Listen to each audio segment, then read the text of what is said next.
नमस्कार. फूडीज फ्लेवरमध्ये मी अर्चना पवार तुम्हा सर्वांचे खूप खूप स्वागत करते. आज आपण पाहणार आहोत गरमागरम इडलीची रेसिपी आणि त्यासोबतच खमंग अशी खोबऱ्याची चटणी. तर इडली अधिकाधिक मऊसूद होण्यासाठी, छान अशी स्पॉन्जी होण्यासाठी आज आपण व्हिडिओमध्ये खूप साऱ्या टिप्स पाहणार आहोत. तर त्यासाठी मी इथे 3 कप जुने जाड असे तांदूळ घेतलेले आहेत. जर जुने आणि जाड तांदूळ कशासाठी घ्यायचे, तर यामुळे इडलीचं जे बॅटर आहे ते छान असं फुलून यायला मदत होते. सोबतीलाच मी इथे 1 कप उडदाची डाळ घेतलेली आहे. 3:1 असं प्रमाण आपण आज इडलीच्या रेसिपीसाठी घेणार आहोत. पाव कप पोहे घेतलेले आहेत. पोह्यांनी सुद्धा इडली छान मऊसूद होते. इडलीचं बॅटर अधिकाधिक छान फुलून येण्यासाठी, इडली स्पॉन्जी होण्यासाठी मेथीचे दाणे काम करतात. त्यामुळे इथे अर्धा चमचा मेथीचे दाणे मी घेतलेले आहेत. आता उडदाची डाळ आपण फक्त 2 वेळा व्यवस्थित अशी ती धुवून घेणार आहोत आणि त्यानंतर त्यामध्ये भरपूर सारं असं पाणी आपण घालून डाळ भिजायला ठेवणार आहोत. आता ह्याच पाण्याचा वापर आपण पीठ दळताना करणार आहोत आणि ह्याच पाण्यामुळे इडलीचं जे बॅटर आहे ते व्यवस्थित असं फुलून यायला सुद्धा मदत होणार आहे. आता तांदूळ सुद्धा व्यवस्थित धुवून घ्यायचेत, पण तांदळाचं पाणी आपण बॅटर वाटण्यासाठी वापरणार नाही. त्यामुळे तांदूळ 4 ते 5 वेळा व्यवस्थित असे चोळून चोळून छान धुवून घ्यायचं आणि पाणी घालून भिजत ठेवायचे. हे सर्व साहित्य साधारण सकाळी 11-12च्या टायमिंगला जरी भिजायला घातलं तरी 5 वाजेपर्यंत व्यवस्थित असं भिजलं जातं. आता पोहे फक्त इडलीचं बॅटर वाटण्याच्या आधी थोडे 10 मिनिट फक्त आपल्याला हे भिजत ठेवायचे. थोडं यामध्ये याप्रमाणे पाणी घालायचं, त्यामुळे छान ते भिजले जातात आणि मऊसूद असे वाटले सुद्धा जातात. आता साधारणतः 5 तास झालेले आहेत. सर्वात प्रथम आपण उडदाची डाळ वाटून घेणार आहोत, कारण उडदाची डाळ चिकट असते. मिक्सरच्या भांड्याला वाटल्यानंतर बऱ्याच प्रमाणात ती चिकटून बसते. यामुळे आधी उडदाची डाळ मऊसूद अशी पेस्ट होईपर्यंत छान वाटून घ्यायची आणि त्यानंतर आपल्याला त्याच्याच मध्ये तांदूळ वाटून घ्यायचे आहेत. जेवढी शक्य होईल तितकी छान याची मऊसूद अशी पेस्ट करायची. रवाळ पेस्ट बिलकुल नकोय. जेवढी छान मऊसूद पेस्ट होईल तितकंच इडलीचं बॅटर छान फुलून यायला मदत होईल. मिक्सरच्या भांड्यात थोडंसं पाणी घालून मिसळून घेतलेलं आहे आणि ते पाणी यात घातले. सर्वात प्रथम चमच्याच्या साहित्याने हे सगळं बॅटर आहे ते छान मिक्स करून घ्यायचे आणि त्यानंतर या पद्धतीने हाताने साधारणतः 5 ते 7 मिनिट छान फेटून घ्यायचंय. ही एक ट्रॅडिशनल साऊथ इंडियन पद्धत आहे. यामुळे सुद्धा हाताच्या गरमीमुळे पीठ छान फुलून यायला मदत होते. तुम्ही पाहू शकता इडलीचं बॅटर आहे ते फारसं असं घट्ट नाहीये किंवा फार पातळही नाहीये. इडलीचं बॅटर याच पद्धतीने हवं. ते जर घट्ट असेल तर इडली स्पॉन्जी किंवा मऊसूद अशी बनत नाही. तर याच पद्धतीने हे इडलीचं पीठ आपल्याला एका हवाबंद डब्यात या पद्धतीने 10 ते 11 तासांसाठी आपल्याला व्यवस्थित असं झाकून ठेवायचं आहे.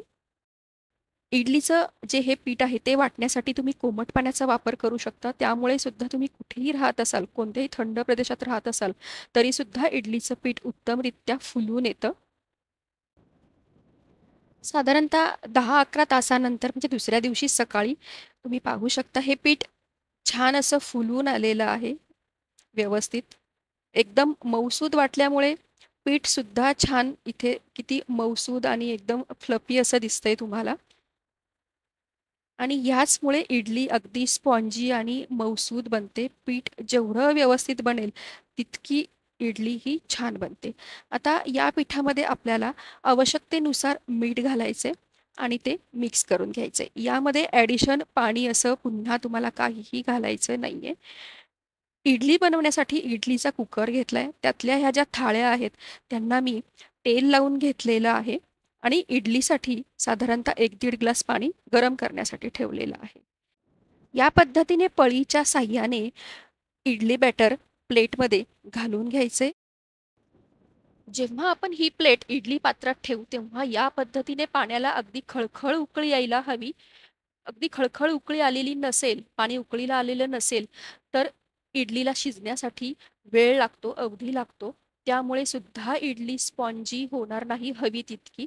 ह्या छोट्या-छोट्या गोष्टी आहेत, पण त्यासुद्धा अगदी तितक्याच महत्त्वाच्या आहेत. तर इडली होईपर्यंत आपण आता खोबऱ्याची चटणी बनवून घेतोय. अर्धा नारळ घेतलेला आहे, त्याचे तुकडे करून घेतलेत. त्यामध्ये आल्याचे काप, 2 हिरव्या मिरचीचे तुकडे, भरपूर सारी कढीपत्त्याची पाने, चवीनुसार मीठ व साखर. सर्व साहित्य आता आपण छान बारीक वाटून घेणार आहोत. चटणी छान बारीक वाटायची. जेवढी छान बारीक वाटली जाईल, तेवढी छान ती टेस्टी लागेल. थोडी पाणी घालून व्यवस्थित पातळ अशी वाटून घ्यायची. फक्त जर इडलीसोबत सांबार नसेल, जर चटणीच असेल, तर चटणी थोडीशी पातळ अशी ठेवायची. इडलीसोबत छान लागते. आता ह्या चटणीला आपण छान असा एक तडका देणार आहोत. त्यासाठी सर्वात प्रथम मी तेल गरम करायला ठेवलेलं आहे. तेलामध्ये भरपूर सारी मोहरी घातलेली आहे. मोहरीचा तडका चटणीला अतिशय सुंदर लागतो. तो परफेक्ट बसायला हवा. तर यामध्ये थोडीशी कढीपत्त्याची पानं आणि सुक्या लाल मिरच्या याचा मस्तपैकी तडका असा चटणीला द्यायचा आहे. ही सगळी फोडणी चटणीवर छान घालून घ्यायची आणि चटणी छान मिक्स करून घ्यायची आणि याच पद्धतीने मस्त अशी खोबऱ्याची चटणी आपली तयार झालेली आहे. साधारणतः 8 ते 10 मिनिट अवधी इडली शिजण्यासाठी पुरेसा आहे. तर इडलीसुद्धा तयार आहे. इडलीची जी ही प्लेट आहे ती बऱ्यापैकी थंड होऊ द्यायची आणि त्यानंतर चमच्याच्या साहाय्याने इडली अलगद बाहेर काढायची आहे.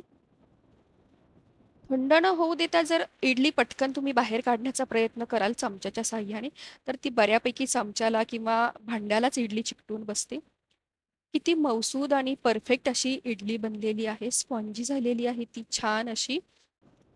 इडली बनवताना ह्या सगळ्या छोट्या-छोट्या गोष्टी तितक्याच महत्त्वाच्या आहेत. डाळ तांदळाचं प्रमाण असेल, डाळीचं धुण्याचं प्रमाण असेल किंवा भिजवण्याचं प्रमाण असेल, ते फुगवण्याचं प्रमाण असेल किंवा इडली तुम्ही किती मिनिटात वाफवता, पाण्याला छान उकळी आली का, ह्या सगळ्या गोष्टी तितक्याच मॅटर करतात. त्यामुळे ह्या सगळ्या व्यवस्थित गोष्टी छान फॉलो केल्या तर तुमची सुद्धा इडली परफेक्ट अशी छान मऊसूद बनू शकते.